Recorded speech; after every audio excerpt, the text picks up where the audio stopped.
Quand on parle de yoga, on imagine bien souvent quelqu'un qui fait des asanas, donc des postures, ou alors simplement quelqu'un assis en méditation. Mais en fait, le yoga, ça commence bien avant de venir poser un pied sur le tapis. Ça commence par quelque chose de bien plus subtil, les yamas.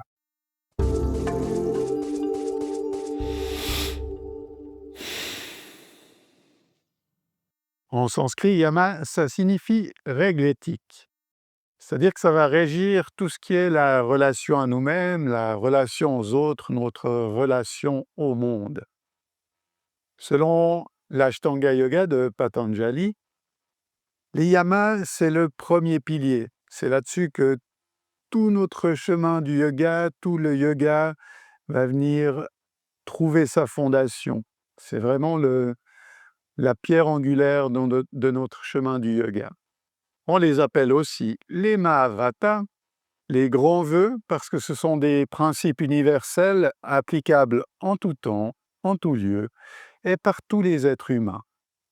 Donc en clair, les yamas, le premier pilier, c'est comment je vis avec le monde dans le respect, l'harmonie, et les niyamas, le deuxième pilier, comment je prends soin de moi, comment je m'occupe de mon monde intérieur. Les yamas ne sont pas des dogmes rigides, c'est simplement des repères universels pour amener dans la vie clarté, paix, trouver l'équilibre finalement. Patanjali les décrit au deuxième chapitre dans le Sutra 30, Ahimsa, Satya, Asteya, Brahmacharya, Aparigraha, Yama. En français, la non-violence, la vérité, ne pas voler, la modération, ne pas vouloir accumuler, voilà les 5 yamas. Dans cette vidéo, on va les explorer ensemble et voir comment on peut les appliquer et sur notre tapis et dans notre vie quotidienne.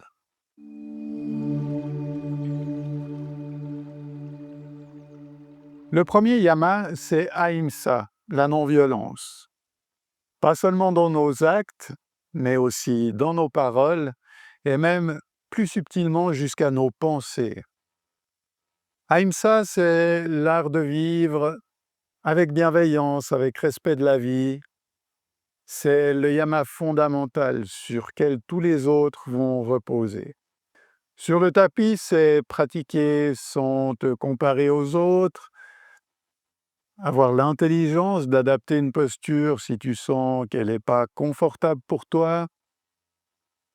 Vraiment pratiquer dans le respect de ton corps, dans le respect de tes ressentis. Dans ta vie, c'est parler avec douceur, avec bienveillance, envers les autres, bien sûr, mais surtout envers toi-même. Si tout d'un coup tu échoues à faire quelque chose, plutôt que te dire «je suis nul», avoir un regard plutôt comme «j'apprends». Et à un niveau plus subtil, au niveau des pensées, tu dois aussi garder des pensées douces. Si intérieurement tu cultives la haine, le jugement, la jalousie, c'est déjà une forme de violence.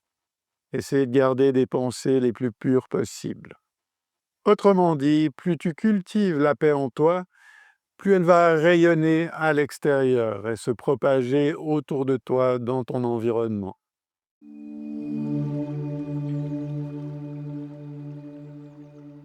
Satya, c'est la vérité, l'authenticité, autant dans ta pratique que dans tes paroles, être vrai, surtout avec toi-même. Sur ton tapis, c'est être sincère avec tes émotions, tes ressentis,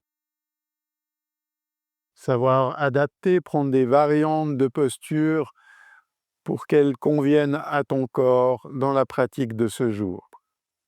Dans la vie, c'est par exemple oser dire non plutôt que d'accepter des choses qui te dérangent, donc de rester fidèle à ce que tu es, à tes valeurs, à ce que tu ressens.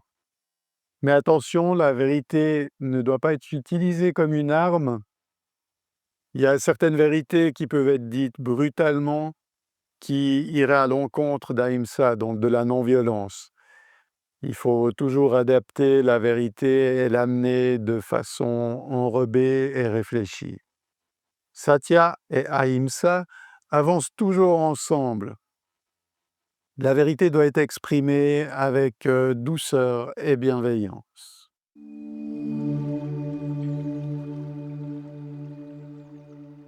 Asteya, c'est l'art de ne pas voler, autant le temps que l'énergie, que les ressources, celles des autres et les tiennes, bien sûr.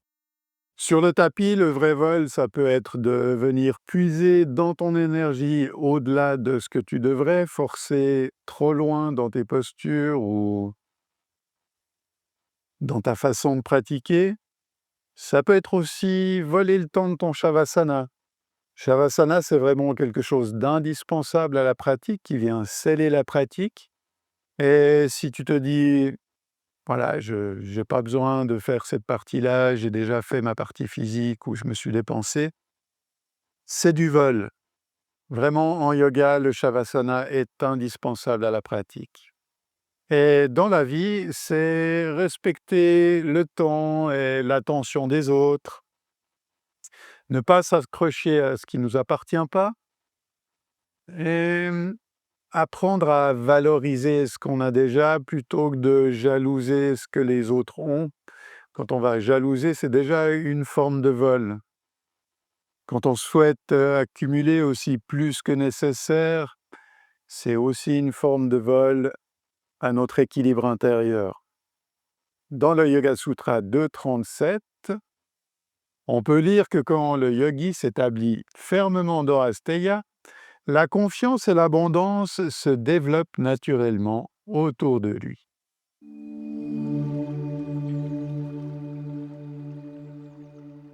Brahmacharya, c'est souvent traduit par chasteté.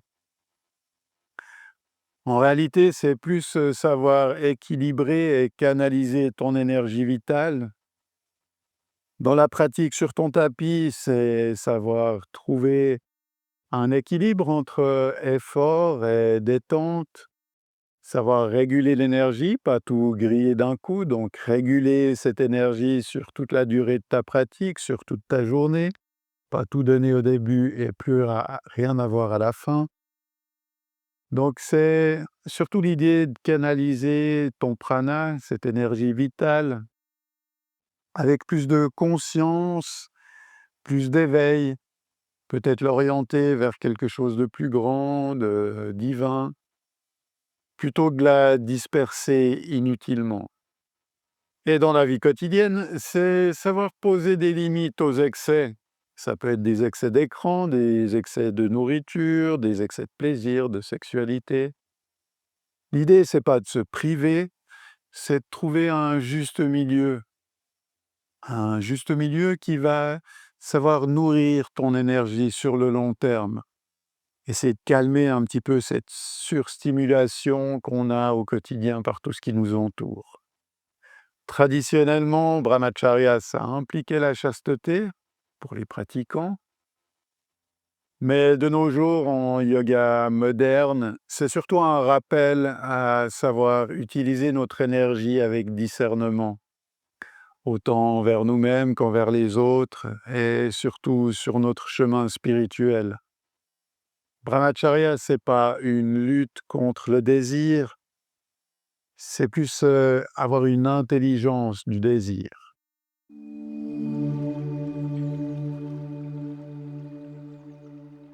Le dernier yama, c'est aparigraha, la non-possessivité, le détachement. C'est l'art de ne pas s'accrocher, de ne pas accumuler. Sur le tapis, c'est arrêter cette recherche de la posture parfaite, accepter que le corps varie d'un jour à l'autre et savoir accepter ça sans jugement, sans frustration. Dans la vie quotidienne, c'est peut-être savoir alléger son espace en se séparant des objets qui sont inutiles, en les offrant. Et aussi et surtout alléger son cœur en acceptant qu'il y a des changements qui sont inévitables. Des fois, on a tendance à s'accrocher au passé ou à aller se projeter dans un futur potentiel. L'idée, c'est plus de savoir s'installer dans le moment présent, car c'est que dans le moment présent qu'on va pouvoir libérer notre mental et lâcher ses attachements émotionnels. Dans le Yoga Sutra 2.39, on peut lire que quand le yogi s'établit fermement dans Aparigraha, il obtient la connaissance des vies passées et futures.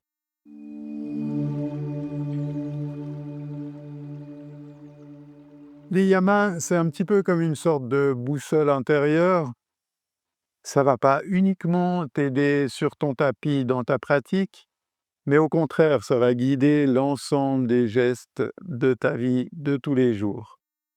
C'est pas uniquement un ensemble de règles éthiques, mais au contraire, c'est un outil qui va t'aider à harmoniser, à équilibrer ton énergie, à te détacher du côté émotionnel, afin de pouvoir accéder à la méditation profonde.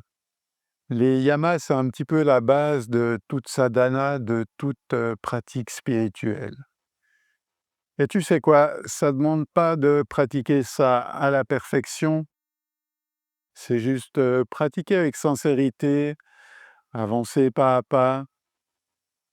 Le yoga, c'est pas simplement des postures, c'est vraiment un art de vivre complet, de transformation intérieure qui peut modifier l'ensemble de ta vie. N'hésite pas à choisir un des yamas, celui qui résonne le plus avec toi, de le pratiquer peut-être pendant une semaine et d'essayer d'analyser et de comprendre ce que ça peut changer en toi et dans ton environnement, s'il y a des reflets de ta pratique. N'hésite pas à me le partager en commentaire, à le partager avec les autres, ça peut être très intéressant. Rappelle-toi que les yamas et les niyamas sont vraiment la racine, l'ancrage du yoga. Sans eux, la pratique, c'est simplement des exercices physiques, mais quand tu les additionnes à ta pratique, ça devient vraiment un chemin de transformation intérieure, un chemin d'éveil spirituel. Voilà pour ces yamas, j'espère que ça t'aura intéressé. Merci d'avoir partagé ce moment en vidéo avec moi et j'espère te retrouver tout bientôt. Namasté.